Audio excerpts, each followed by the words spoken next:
Hey, what's going on, everybody? I'm over here at Comic-Con. I'm with Rio from Rios Toy Designs. We're just going to have a quick conversation, a quick interview, just to get to know him better and get to know what he does and what brought him here to Comic-Con selling his own toys.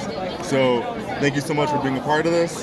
And I know it's a really heavy question, but can you just walk me through what even brought you to this point where you just decided to create toys in the first place? So I've always had this creative niche, since I was young, about 3 years old. I used to draw on my mother's closet wall. She found out that I was drawing on the walls, but actually was kind of impressed with the drawings. She started to nurture that talent. As I got older, I had interest in the human body, and I would follow anatomy books, and I always wanted to be a cartoonist. I've loved the old Chuck Jones series, the old stuff, like the Smurfs and so forth. But what really got me into toy design actually was when I was in my adult life, when we were waiting for my son Roman to enter the earth. We started developing these plush dolls, as like an arts and crafts family thing, because my wife at the time was immobile, pretty much staying at home. So what we did was we would create these plush characters, and I said, man, this is a lot of fun. It would be awesome to do this full time and forever, to kind of make a living off of it. So I knew that FIT was offering a toy design program. So I entered it. I had my wife's support. She was seeing the kids most of the time. Well, not seeing the kids, she was with them. And we all kind of struggled for a minute while I went back into school in my 30s. But I did get my toy design degree, and after toy design, I had an internship with Fisher-Price. I worked at Fisher-Price for a little while. Then I worked doing some freelance stuff for Hasbro, Mattel, and a ton of other companies, smaller name companies. And I finally went into Toys R Us. When I was at Toys R Us, I worked as a product development manager and started moving up in the ranks. As you know, Toys R Us fell under, Sadly. which hurt everybody. Yeah, absolutely. I mean, my kids, we would go there every week, and visit the shelves and see what was new. And I'm a toy guy. I've always been a toy guy. Right. And I'm still a toy guy. And that's why we all here, right? Yeah. We're like nerds. So with Toys R Us, it falling under, it gave me the opportunity to figure things out and to find out what am I going to do next. So what I did was put some drawings together. I kept my contacts. I used my contacts, and I started my toy company called Rios Toy Designs, where it has two different parts of the business. One part is developing and creating and producing, shipping and everything, my own product from my own imagination. The other side of the company is consulting for other toy companies, which is pretty much my day job. But I'm still in the grind. I'm still hustling, still out there trying to get food stamps to be a household name. So thank you for having me. Of course. I appreciate it. I'm here to talk to you and just to let people know that there's other things out there besides what they see in front of them. We're both Puerto Rican. Yes, Puerto Rico. We both are, yeah, man. Just talk a little bit more on, I would love to know the inspirations. You touched on it a little bit, but I would love to know more about the inspirations you had growing up that kind of led to what you're doing now. I know what you're doing now is really your own style, but I'm sure you picked up from a little bit of here, a little bit of there. So from what you're doing right now, can you just talk on some of the biggest influencers you had in what you do? I mean, when it comes to cartoons, it's Chuck Jones. When it comes to comic books, it's Steve Ditko. Of course, Stan Lee, and as I got older, Todd McFarlane broke the barrier. Like he started taking toys seriously. He's a big influence on me. Then you've got Joe Mad, you've got Greg Capullo, a lot of these comic book guys. They influence me. What also influences me is stuff that's not necessarily comic book or cartoon related. It's life, like religion. I look at religion and I try to look at it from an objective point of view. Infuse that. I look at the environment around me. Like the Food Stamps comic.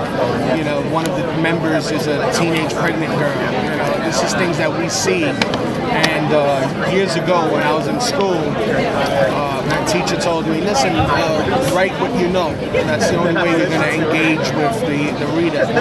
So I write what I know. I create what I know, and it's the neighborhood around me, it's the characters around me, and it's also their struggle, but their triumphs at the same time. So that's what I try to focus on, is the humanity of the story.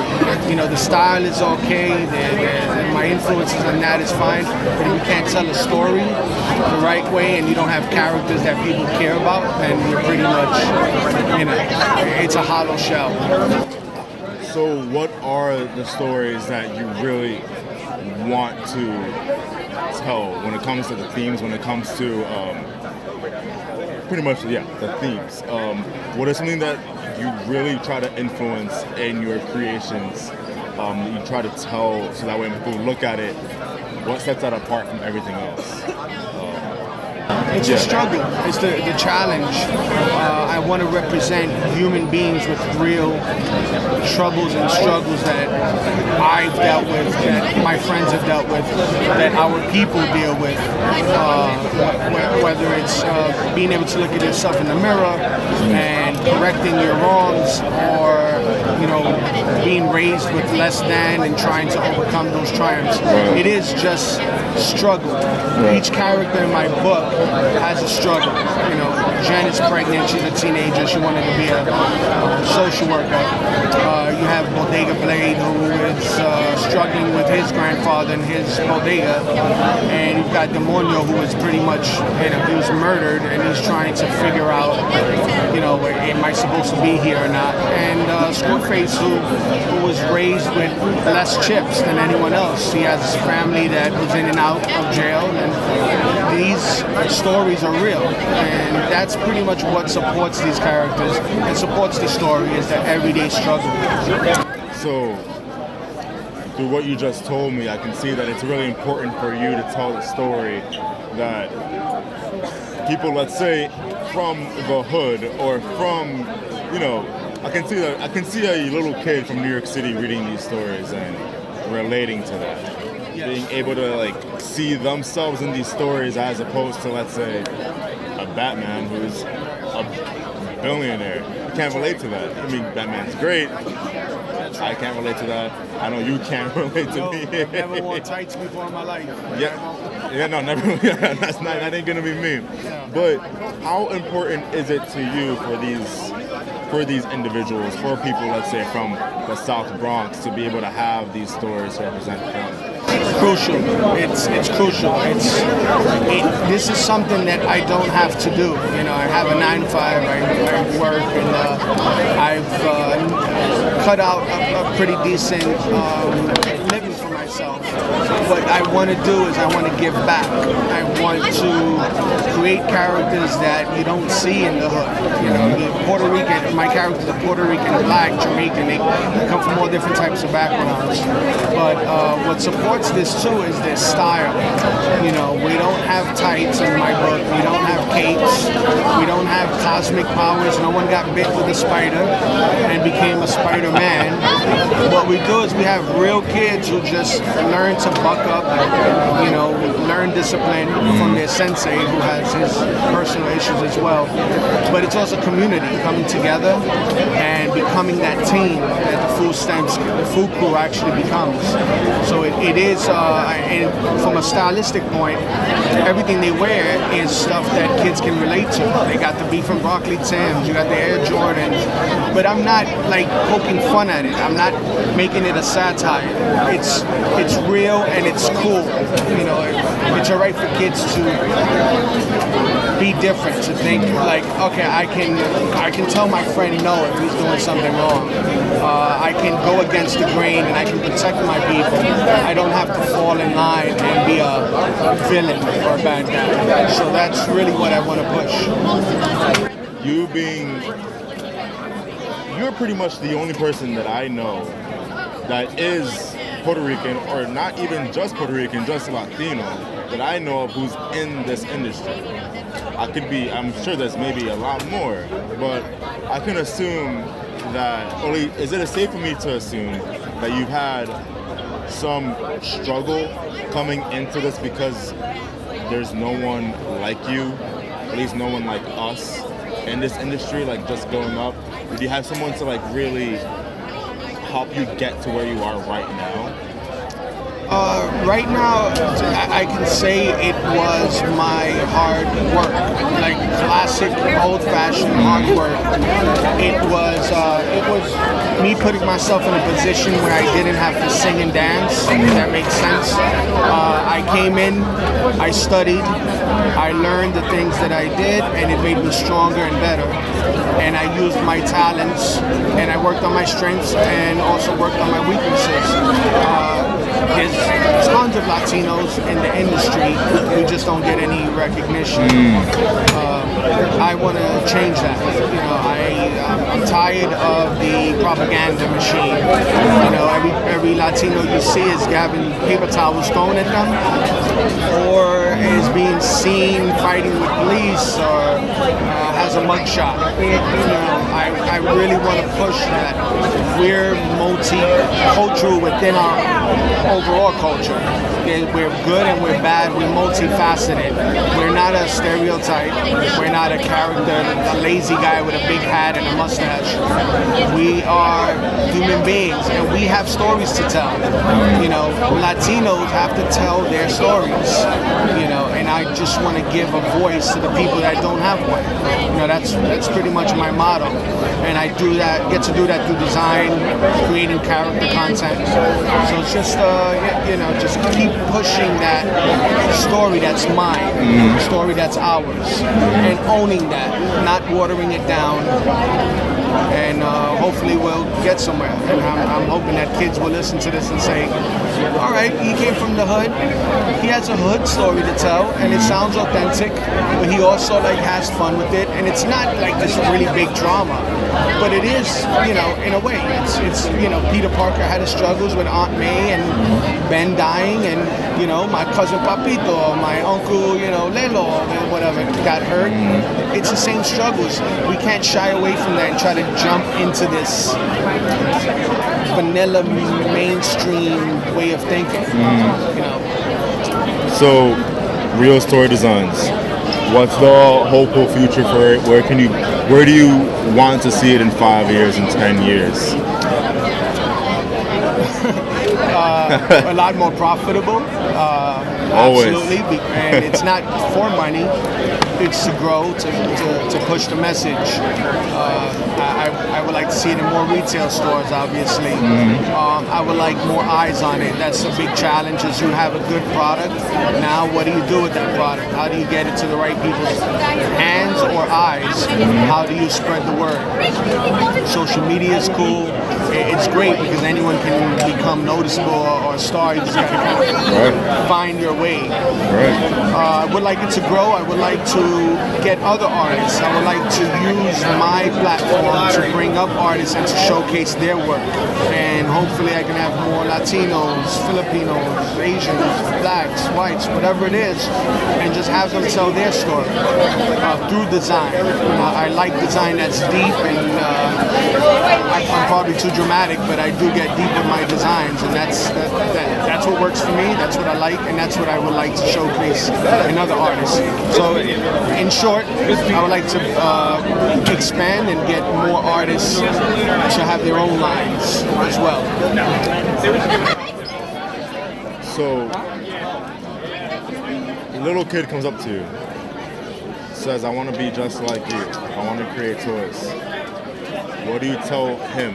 Maybe not just a little kid. Well, it could be any age, you know what I mean? But what do you tell them is the most crucial piece of advice for them to follow, for them to do? What's the most important career step for them to take? Career step, I mean, it differs with everyone's strength and weakness. Some people have, let's say we're talking about a kid who can draw and he's showing some development. My advice to him would be to not be a know-it-all, to shut up, listen to criticism. You don't have the answers. Just shut up. Listen to criticism. It's going to help you. You know, don't focus on things that you like, that you think is cool. There's a market, and you have to sell to your audience. You have to understand your audience. So there's some certain struggles you deal with learning these things, but just get somebody to mentor you and just listen to what they're saying, because they want you to be better. A lot of times kids that don't know how to draw, kids have a little talent, that's it. They're Superman in their neighborhood, and that's fine with their friends. But when they go out there and have to create professionalism, discipline, then they start to hit the rocks because they didn't learn that or they weren't listening. So you gotta have big ears and listen, like mine. I actually just thought of another. I was going to end it, but I actually just thought of another question. So right now, the story that you're telling is something that's really resonating with people. Again, from in a place that we kind of grew up in. I can read the story and I'm like, oh my God, like that's me, or like that's my homie, or like I can really see your characters being like my friends who I was born and we grew up together. But is this a story that you wish to keep on telling, let's say, for the rest of your life? Are there other underrepresented markets that you'd love to eventually hit in the future, in that 5 to 10 years? Or is this the kind of story that really just resonates with you and want to stick to? For now, this story is a personal story. There's a lot of stories to tell within this overarching story. I would love for the opportunity to tell it forever. Not forever, well, until I'm dead, But once I am, just to kind of leave a legacy. I guess that's what I'm doing. When I hit a certain age, I hit 40, you start thinking about death a little bit. And you start hearing these things like, hey, your high blood pressure is a little too high. Avoid this and eat that, and you go, oh man, damn, that means the end is near, But you think of these things and you say, what am I leaving behind? And I want to leave something for my son to be proud of, my daughter to be proud of, my family to be proud of, and my people to be proud of. That's what I want, and I want people to always remember, like, he kept it real. Like he did things on his terms. Why can't I do mine? And this is a mantra that I've adopted after the Toys R Us thing. I said, why not? Why not? Why can't I do this? Why can't I do that? I don't want to hear that. Let's do what we can do. Let me do what I can do, and I'm just gonna try it out. And that's what happened with the toys. That's what's happening with the story. Awesome. And I am just trying, and I'm putting my hands and my feet together, and I'm just moving on, just working, grinding. That's awesome. Where can we find you? You can find me at Rios Toy Designs on Instagram, Rios Toy Designs at Facebook, and you can shop at foodstamps.bigcartel.com. I'll put it like either somewhere here or down, obviously down in the somewhere here, somewhere anywhere. Just don't block my face. No, never. Thank you so much, man. You got it, brother. Thank Honestly, you for appreciate this. Please check him out. He deserves all the love. And until next time, we'll catch you again. Stop the violence.